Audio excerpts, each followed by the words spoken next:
Be me, Chris, 30-year-old IT consultant. Sitting in Dr. Rachel's therapy office for my 5th session, trying to explain why I can't sleep at night. My girlfriend Jennifer is 8 months pregnant, due in 2 weeks, and I've been having full-blown panic attacks because the math doesn't add up. We met July last year through mutual friends. First 3 months were solid. Jennifer was funny, spontaneous. She'd text me random facts about space at 2 a.m., made terrible puns that somehow made me laugh. The first time she stayed over, she made pancakes and sang off-key to 80s songs. I thought I'd found someone real, someone different from the girls who played games. Then September through November, Jennifer went cold. Cancelled dates, took hours to text back, always busy with work. My buddy Brad kept saying, "She's just not that into you, bro." Then November hits. I get promoted to senior IT consultant, 40% raise to $95,000. Suddenly, Jennifer's all in. Texting constantly, wanting to see me every day, talking about our future together. December 1st, I leave for a 3.5-week client project in Austin. Only came home for Christmas, December 23rd through 26th. We had sex once on Christmas Eve, but something felt off. Jennifer seemed distracted, mechanical about it, almost like she was forcing herself through it. I flew back to Austin December 26th, didn't return until January 18th. February 14th, Valentine's Day, Jennifer announces she's pregnant, says she's 6 weeks along. I did the math immediately. 6 weeks back from mid-February puts conception around New Year's when I was in Austin. But I pushed it down, told myself I was being paranoid like my dad. Now she's 8 months pregnant and I can't stop running the numbers. The timeline doesn't work, I tell Dr. Rachel. If she's due September 24th and it's a full-term pregnancy, conception was mid-December. I was in Texas for 3 weeks. We only had sex once when I came home for Christmas. Dr. Rachel's whole body language changes. Arms cross, jaw tightens.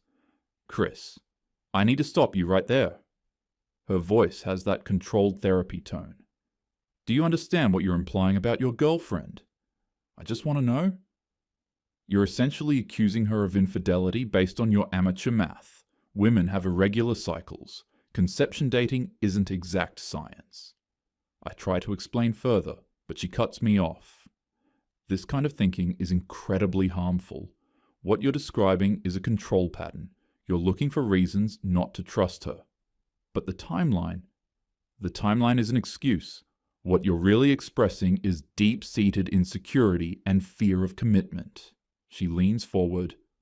"Let me be very clear. Demanding a paternity test is a form of violence against women. It communicates that you view her as a liar, as someone capable of deceiving you about the most fundamental thing." My stomach drops. "I just need to know for sure." "Why?" "Because you don't trust her. That's the foundation of your relationship." I explained that my parents divorced when I was 12. Dad found out, Mom cheated with a coworker, watched him spiral into bitterness. I swore I'd never be that guy. The jealous, suspicious husband. Dr. Rachel pounces. "Exactly. You're repeating your father's patterns. This is about your trauma, not Jennifer." But I bring up my sister Caroline, she's an ICU nurse, pulled me aside at the baby shower. "Chris, are you sure about the timeline?" My boys Peter and Mike have been saying, "Just get the test. What's the harm?" Dr. Rachel's voice hardens. "Your friends and family are poisoning your mind. This is toxic masculinity at work. If you go to Jennifer with this demand, you will destroy your marriage before it's even started properly." She pauses. "Frankly, if you pursue this path, I'll have to reconsider whether I can ethically continue treating you. I can't be party to emotional abuse." I leave feeling worse than when I came in, but something about her reaction felt wrong. Too defensive, too absolute. I sit in my car, hands shaking, and text my boys, "Emergency. Need to talk. Tonight?" The pregnancy announcement happened February 14th. Valentine's Day. Jennifer made dinner. Had a card waiting. I'm pregnant. We're going to be parents. I was shocked, but tried to be happy.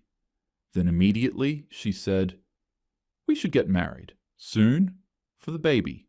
For insurance through your job. I hesitated. Don't we want to plan something? Tell our families first? Chris, I'm pregnant. We don't have time for a big wedding.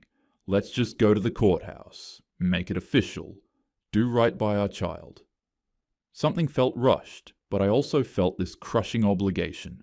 My dad abandoned his responsibilities. I wasn't going to be that guy. March 15th, we went to the courthouse. Peter and Mike tried to talk me out of it. Bro, this is way too fast. You've only been together 8 months. But I signed the papers. Jennifer seemed so happy, so relieved. Now it's September and I'm drowning in doubt. I wake up to printer sounds. Jennifer's in the living room filling out birth certificate paperwork. My name is already written in the father's name field in her handwriting. Babe, I'm getting this ready. Hospital will need it right after delivery. Don't we fill that out at the hospital? She gets immediately irritated. It's faster if it's already done. Why are you questioning everything? Can we just wait until... Until what, Chris? The baby's coming in 10 days. After she showers, I pull up my credit card statements. November. Right when I got promoted, Jennifer suddenly wanted to go out constantly. Dinner at nice restaurants, $180. Weekend trip, she suggested, $650. Before the promotion, she always wanted to split 50-50. After? You make more. It's fair if you cover more. I open my notes app where I've been tracking the timeline, December 1st to 22nd. Austin, December 24th. Had sex once. Jennifer seemed off. Kept her eyes closed the whole time. December 26th. Flew back to Austin. February 14th. I'm pregnant. 6 weeks along. 6 weeks back from February 14th is around January 1st, when I was in Austin. At my next therapy session, I bring up the birth certificate pressure and the financial pattern. Dr. Rachel immediately tenses. You're exhibiting financial abuse patterns. How is that financial abuse? You're tracking her spending, scrutinizing how money is used. That's controlling behavior. I'm looking at my credit card because she asks me to pay for everything now. She's pregnant. She's in a vulnerable position. The threat of economic withdrawal is abuse. I feel my phone in my jacket pocket. Casually adjust position, tap it through the fabric. Voice recording starts. Dr. Rachel leans forward. Let me be very direct. If you demand a paternity test from Jennifer, you are telling her you think she's a liar and a cheater. That is emotional abuse. Real men step up. Biology is secondary to commitment. You're saying wanting to know if I'm the biological father is abuse? I'm saying if you escalate this, you'll still be paying child support anyway. The courts don't look kindly on men who abandon pregnant women. You need to sign that birth certificate and be the man she needs. I let the session run another 15 minutes. She doubles down repeatedly. I end the session and stop recording. 38 minutes captured. That night at the bar, I play the recording for Peter, Mike, and Brad. Peter's a lawyer. Holy shit, she just threatened you. That's not therapy, that's advocacy. Mike's an engineer. Play the part about child support again. I replay it. She's already decided you are the father. She's not entertaining any other possibility. Brad, who initially sided with Jennifer. Okay, I was wrong. Something seriously off. Peter pulls out his laptop. Child support calculator for this state. Punches in my $95,000 income. You'd be paying $1,150 to $1,250 per month. That's $248,400 over 18 years. Add extras, birthdays, holidays, medical. You're looking at $350,000 minimum. Mike opens his phone and creates a timeline. Baby due September 24th. Full-term pregnancy, 40 weeks. Conception window, December 16th to 22nd. My location, December 16th to 22nd. Austin, Texas. Sex on December 24th. Baby would be due September 15th, 9 days early. Jennifer's claim, 6 weeks pregnant. February 14th equals conception January 1st to 3rd. My location January 1st to 3rd. Austin, Texas. Dude, Mike says, the math doesn't work at all. Peter gets serious. Here's what you do. Do not sign that birth certificate. When the baby's born, they'll pressure you. You say, I want to wait until we're home and settled. You don't mention the test? What if she won't let me leave without signing? She can't force you. No signature. You're not legally the father. Once it's signed, you're locked in, even if a test proves it's not yours. September 26th, 2 a.m. Jennifer goes into labor. 14 hours later, baby boy is born. 7 pounds, 4 ounces. Healthy. Nurse places him in Jennifer's arms. Oliver, our Oliver. She looks at me. Don't you want to hold your son? I take the baby. For 90 seconds, I let myself feel it. The weight, the warmth, the possibility.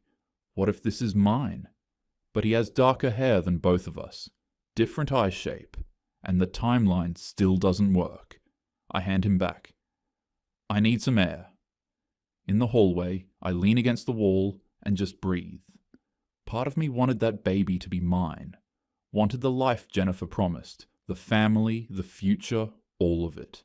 But I couldn't ignore the numbers, the timeline, the gut feeling that's been eating at me for months. I feel like I'm drowning. In the hallway, I call Caroline. She's on shift at the ICU. Hey, did she have the baby? Yeah, boy. 7 pounds, 4 ounces. How are you feeling? I don't know. He doesn't really look like me. Caroline's voice is gentle but firm. Chris, I've been a nurse for 9 years. That baby was born at 40 weeks, exactly. Conception was mid-December. You were in Texas. This isn't paranoia. This is math. Get the test. Don't sign anything. 2 hours later, hospital clerk comes in. We need to process birth certificate paperwork. Jennifer perks up. Chris, do you have the form I filled out? I want to wait until we're home and settled. Jennifer's smile disappears. Wait for what? The clerk senses tension. I can come back. No, stay. Jennifer looks at me. Right? Just a few days. Chris, they need this now. The clerk interjects quietly. Actually, you have up to 10 days. Can you give us a minute? Jennifer snaps. The clerk leaves. Jennifer's shaking with anger. What is this about? I just want to be sure. Sure about what? Her yelling wakes the baby. A nurse pokes her head in. Jennifer fake smiles. Fine. Sorry. Once we're alone again, her face goes cold. You want a paternity test after I just gave birth. Dr. Rachel was right about you. Ice runs through my veins. What does Dr. Rachel have to do with this? Jennifer realizes her mistake. I mean, she warned me men sometimes get cold feet. You've been talking to my therapist about this? She's been helping me deal with your trust issues. I'm not signing anything until I have a paternity test. Jennifer starts sobbing loudly. You're doing this now? How can you do this to us? I walk out. Behind me, she screams, Fine, get your test, but you're destroying our family. In the parking lot, I call Peter. I didn't sign it, but something's really wrong. Jennifer said Dr. Rachel was right about you, like they've been talking behind my back. Come to my place. Let's figure this out. At Peter's apartment that night, Mike is already there with his laptop open.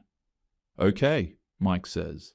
If your therapist and Jennifer have been coordinating, there might be evidence. Social media, mutual connections, something. He pulls up Dr. Rachel's Facebook profile. It's semi-private, but tagged photos are public. He starts scrolling back through years of photos, then stops. Chris, look at this. Photo from March 2023, almost 2 years ago. Dr. Rachel and Jennifer at brunch together. Caption, Sunday fun day with my girl. BFF day. He keeps scrolling. More photos. Girls' trip to Napa Valley, September 2023. Jennifer's birthday dinner, October 2023. Holiday party, December 2023. They're not acquaintances, they're best friends. She never told you, Peter says quietly. Your therapist is Jennifer's best friend and never disclosed it. I feel sick. I've been paying her $180 per session to gaslight me, for her friend. Mike keeps scrolling through comments on photos. On one from August, before I started therapy, Jennifer's comment, "Love you, girl. Thanks for always having my back." Dr. Rachel's reply, "Always. That's what sisters are for."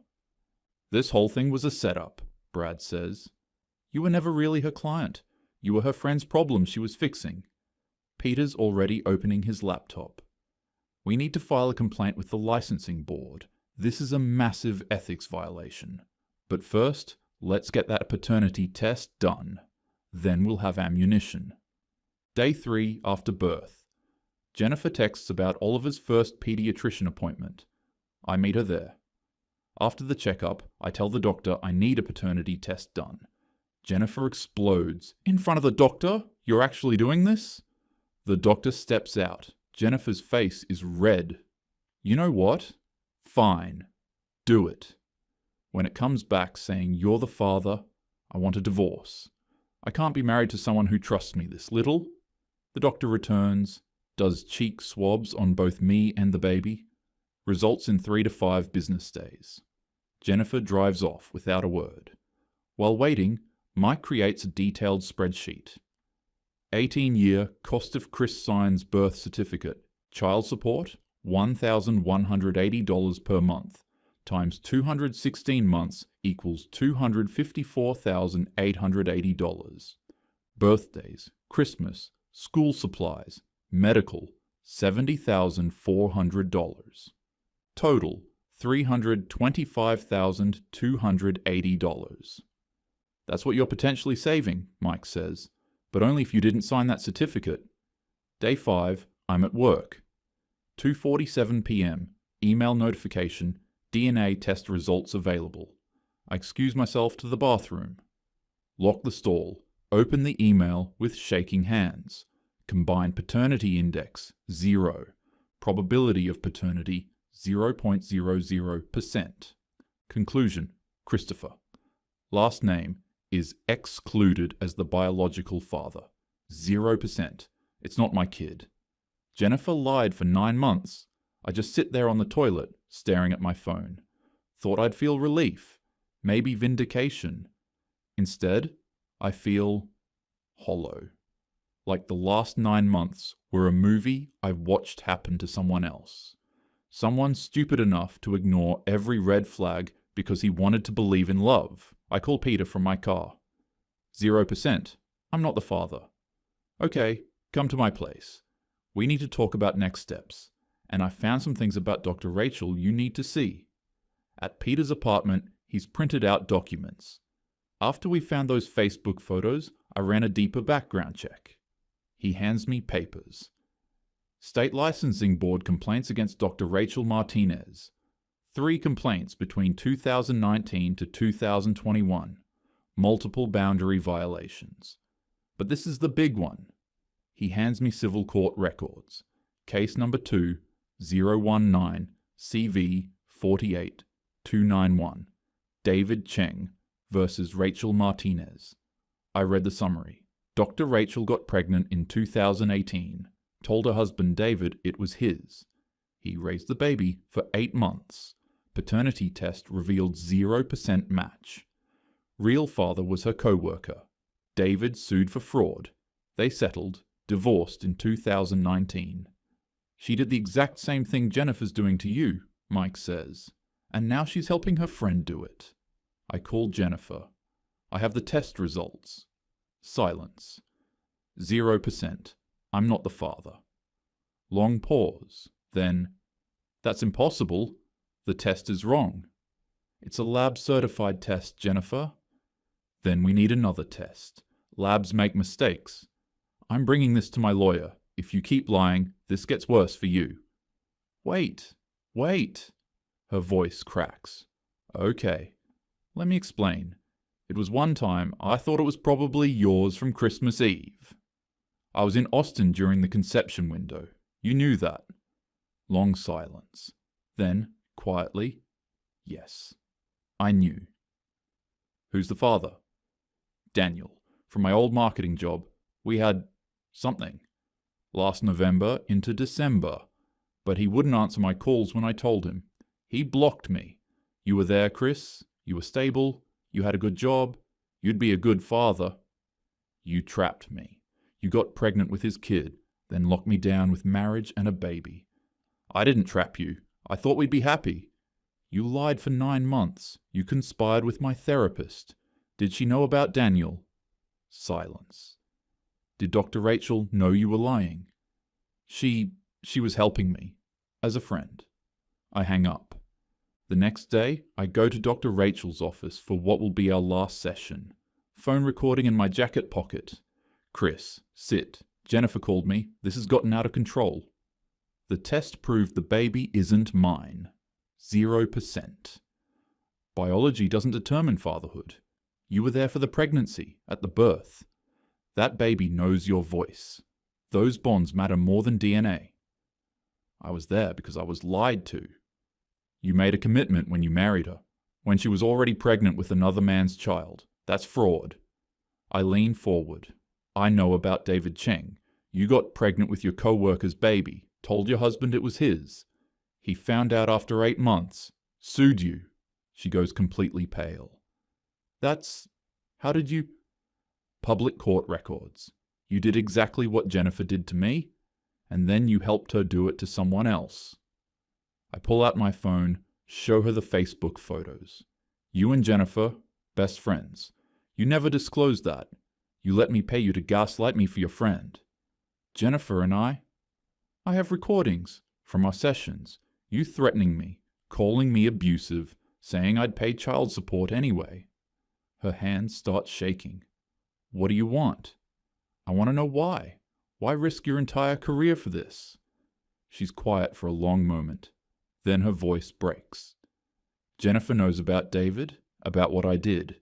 She said if I didn't help her, she'd report me to the licensing board herself. She'd tell them everything. I'd lose my license. There it is. Jennifer was blackmailing her. So you let her use you, and you helped her trap me to save yourself.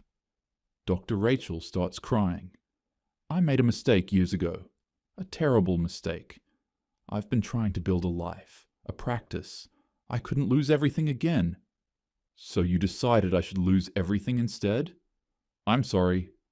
You're sorry you got caught. I'm filing a formal complaint, with evidence, recordings, Facebook photos, your court records, everything. Please. My career?